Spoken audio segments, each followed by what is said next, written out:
A Labour MP was left floundering after he was torn into over Rachel Reeves' pending farming tax.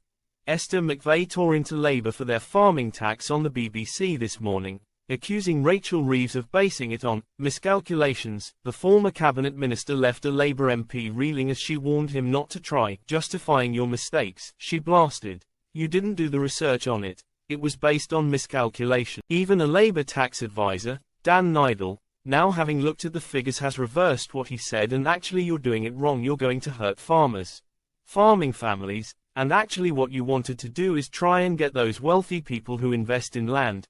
You should have gone in by a different way. This is all about ideology with no research, and the implementation is going to be shock. That is truth. Now I'm hoping you're going to backpedal. I'm hoping you're going to increase the amount, but please don't try and justify your mistakes and dig in deeper.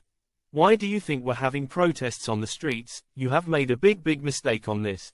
She was backed up by commentator Emily Sheffield, who said she had been at the recent Whitehall farming protest and those there were definitely not rich land. Ms. Sheffield insisted there were 15,000 farmers at the protest, not just rich people.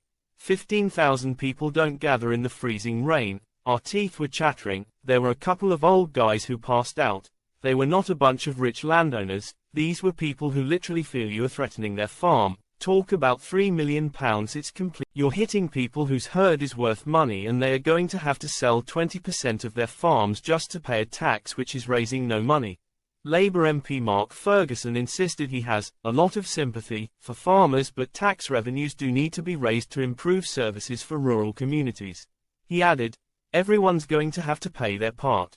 Ms. McVey pointed out that Labour is also giving hundreds of millions to overseas farmers rather than protecting British